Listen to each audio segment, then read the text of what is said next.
and gentlemen, please welcome Harrison Ford. Not they like the ending or they like the way it is, you either recut it or you change it, or is that? Not a Sydney Paul. At 82, Harrison Ford sat in a dimly lit room for an interview about Blade Runner's enduring legacy.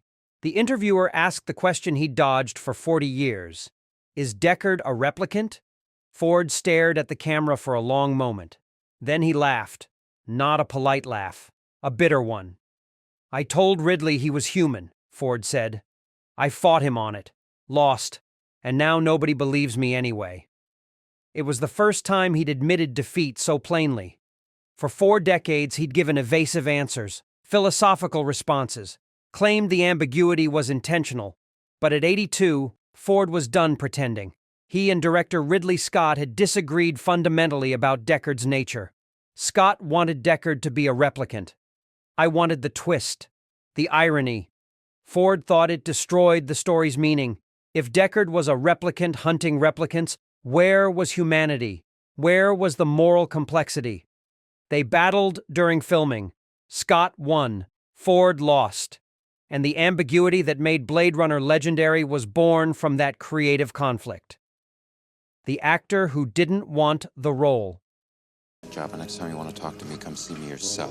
Don't send one of these twerps.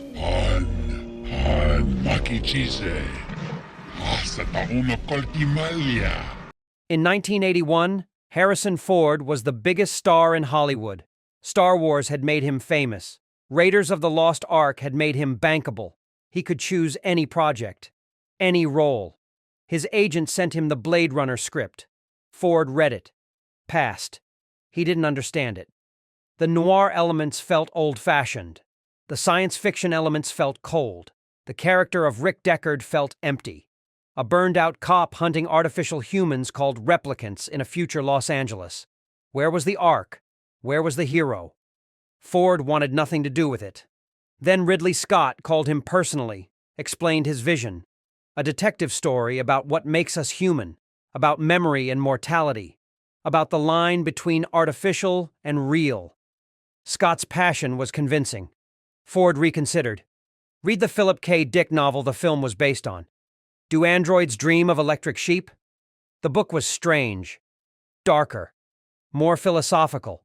Ford saw something there, a challenge, a chance to play someone broken and complex. He called Scott back, agreed to do it. It was a decision he'd regret and appreciate in equal measure for the rest of his life. The production that nearly broke him. Filming Blade Runner was miserable. Describe in single words only the good things that come into your mind. About your mother? Mother? Yeah. Ford has never hidden this fact. The shoot ran over schedule and over budget constantly. Scott was a perfectionist. Demanded take after take. Endless adjustments to lighting and composition. Ford grew frustrated. He was used to action, movement, playing heroes. Deckard was passive, reactive, a drunk stumbling through a mystery he barely understood. The futuristic Los Angeles set was massive, detailed, beautiful, but shooting in perpetual rain and darkness was exhausting. Ford was cold constantly, wet constantly. The smoke machines made breathing difficult. His relationship with Scott deteriorated. They stopped communicating directly, used assistants as intermediaries. Ford thought Scott cared more about visuals than story. Scott thought Ford didn't understand the film's ambition. The final straw came during the voiceover sessions. The studio demanded Ford record narration explaining the plot. Ford hated it, though it insulted the audience's intelligence. He recorded the lines badly on purpose, hoping they'd sound so terrible the studio would cut them.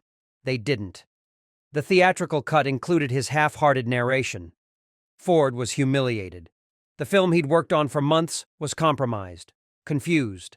Neither the action film the studio wanted, nor the art film Scott envisioned. The release that disappointed everyone, Blade Runner, opened in June 1982. It bombed. The studio had marketed it as an action film.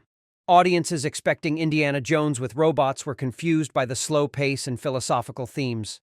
Critics were divided. Some praised the visuals. Others found it cold and empty. Roger Ebert gave it 2 stars, called it a stunningly interesting visual achievement with no heart. The film disappeared from theaters within weeks. Ford watched his passion project fail publicly. He'd fought with Scott, endured a brutal shoot, compromised his performance with terrible voiceover. And for what? A box office disaster, a critical disappointment. He moved on quickly, returned to Indiana Jones, did other projects, tried to forget Blade Runner existed. But something strange happened. Home video sales were strong. People watched it repeatedly, discussed it endlessly. The ambiguity Ford hated became the film's greatest strength. Was Deckard human or replicant? The unicorn dream sequence suggested replicants, but nothing was confirmed. Fans debated it obsessively. By the late 80s, Blade Runner had become a cult classic. By the 90s, it was considered one of the greatest science fiction films ever made. Ford watched this transformation with mixed feelings. The film that had caused him so much pain was now his most respected work. The director's cut that changed everything.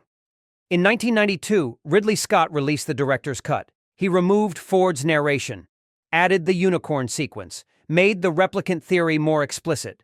Ford wasn't consulted. He found out when everyone else did.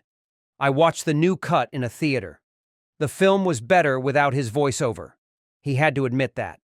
The visual storytelling was stronger, more mysterious. But Scott's changes pushed the replicant interpretation, made it nearly canon. Ford felt betrayed. He'd played Deckard as a human, given the performance from that perspective. Now Scott was rewriting that intention without his input. Ford spoke about it in interviews carefully, said he disagreed with Scott's interpretation, said Deckard was human in his mind, but he couldn't change what was on screen. The director's cut became the definitive version for most fans. The 2007 final cut reinforced Scott's vision further. Ford's human Deckard existed only in his own mind. On screen, the evidence pointed toward replicants. That disconnect frustrated him for decades. Still frustrates him now at 82. He lost control of his own character, lost the argument with his director, and the world accepted Scott's version as truth. The sequel he never wanted. When Denis Villeneuve approached Ford about Blade Runner 2049, Ford's first instinct was to refuse. He was 74, retired from difficult projects. Why revisit a character that had caused so much conflict? But Villeneuve's script was good. Really good. Deckard appeared in the third act. An old man hiding in the ruins of Las Vegas, still running, still alone. The script didn't answer whether he was human or replicant, but it showed something more interesting. His love for Rachel had been real. His grief was real. Human or replicant, his emotions were authentic. That appealed to Ford. He'd spent decades arguing Deckard was human because his emotions were genuine. This script validated that without resolving the debate. Ford signed on. The shoot was difficult but professional. Villeneuve treated him with respect, listened to his ideas. The Vegas sequences were brutal physically. Heat, dust, action. At 74, Ford struggled, but he delivered. When Blade Runner 2049 was released in 2017, critics loved it.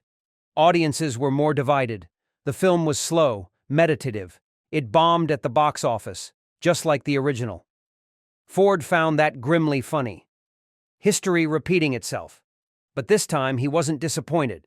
He'd made peace with Blade Runner's legacy, with its cult status, with the fact that these films weren't for everyone. The question he can't escape every interview, every convention appearance, every public event. Someone asks Ford if Deckard is a replicant. He's answered it hundreds of times. Thousands, maybe. His answer varies depending on his mood. Sometimes he says human. Sometimes he says it doesn't matter. Sometimes he gets irritated and refuses to answer. The question annoys him because it reduces Blade Runner to a puzzle, a mystery to solve. Ford thinks that misses the point. The film isn't about whether Deckard is artificial. It's about what makes life meaningful. Memory, love, choice. Roy Batty, the replicant villain, delivers the film's most famous speech. I've seen things you people wouldn't believe. Attack ships on fire off the shoulder of Orion. All those moments will be lost in time like tears in rain. That speech haunts Ford. Rutger Hauer, who played Batty, improvised parts of it. It made it beautiful and devastating. The replicant understood mortality better than the humans hunting him. That's the film's real power, not the Deckard debate. But the exploration of what it means to be alive knowing death is inevitable. The co-star. He lost. Rutger Hauer died in July 2019. Ford didn't attend the funeral. He was working. But he released a statement. Brief. Professional. It didn't capture what Hauer meant to Blade Runner, what he meant to Ford personally. Their relationship during filming was complicated. Hauer was intense, method. He inhabited Roy Batty completely, became the character. Ford respected that, envied it even. His own relationship with Deckard was more distant, more conflicted. Hauer had no such ambivalence. He loved Roy Batty, understood him, made him tragic and terrifying simultaneously. That final scene between them, Batty saving Deckard's life before dying, was powerful because Hauer committed completely. Ford just had to react, had to show Deckard witnessing something profound, something that changed him. Years later, Ford admitted Hauer's performance elevated the entire film, made it more than a detective story. I made it art. Losing Hauer felt like losing the soul of Blade Runner, the person who understood what the film was trying to say about humanity and mortality. The legacy he resents and respects. Ford has a complicated relationship with his own legacy. Star Wars, Indiana Jones, Blade Runner. These roles defined him, made him wealthy and famous. But they also trapped him. He spent 40 years trying to escape them, doing smaller films, serious dramas. Nothing matched those iconic roles. Nothing came close. Blade Runner specifically frustrates him because he never fully understood its appeal. He made it during a miserable shoot, fought with his director. I watched it bomb. Then I watched it become a masterpiece in retrospect. The disconnect between his experience making it and the world's perception of it is vast. Ford respects what Blade Runner became, acknowledges its influence on science fiction, at the cinema, on visual storytelling. But he doesn't love it the way fans do. Can't separate the art from the painful process of creating it. At 82, he's made a kind of peace with that. He doesn't have to love Blade Runner for it to matter, doesn't have to agree with Scott's interpretation for the film to be important. His job was to play Deckard authentically. He did that. What the film became after leaving his hands isn't his responsibility. That's freeing in a way. The answer. He finally gives. In that recent interview, after laughing bitterly about losing the replicant debate, Ford gave his final answer. Deckard is whoever you need him to be, he said. If you need him to be human to make the story meaningful, he's human. If you need him to be a replicant to make it tragic, he's a replicant. I played him as a man. Ridley filmed him as something else. And you're watching a combination of both. That's art. Messy, contradictory, open to interpretation. It was the most honest answer he'd ever given, an admission that his intention and Scott's vision created something neither of them fully controlled. The audience completes the film. Decide what it means. Ford spent 40 years fighting that idea, insisting on his interpretation, defending his choices. Now, at 82, he's tired of fighting, tired of defending. He made Blade Runner 43 years ago. It's not his anymore. It belongs to the people who found meaning in it. The mortality. He now understands. Harrison Ford is 82. He's survived plane crashes, on-set injuries, decades of demanding physical roles. But time catches everyone. His body is failing in small ways. He can't do the stunts he once did. Can't work the 18-hour days. Death isn't abstract anymore. It's approaching, real, inevitable. That changes how he thinks about Blade Runner. Roy Batty's final speech about moments lost in time hits differently now. Ford understands it viscerally. He's lived enough to have moments worth remembering. Experiences that shaped him, people he's loved and lost. All of it will disappear when he dies. Just like Batty said, like tears in rain. That's what Blade Runner was always about, not replicants versus humans. But mortality. The desperate human needs to matter, to be remembered, to leave something behind that proves we existed. Ford gets that now in ways he couldn't at 40. While making Blade Runner, he was young, immortal. Death was theoretical. Now it's waiting, patient, certain. If you enjoyed this look at Harrison Ford's complicated journey with Blade Runner and his final thoughts on the film's meaning, please like and subscribe. We explore the human stories behind iconic performances and the truths that only emerge with age and perspective.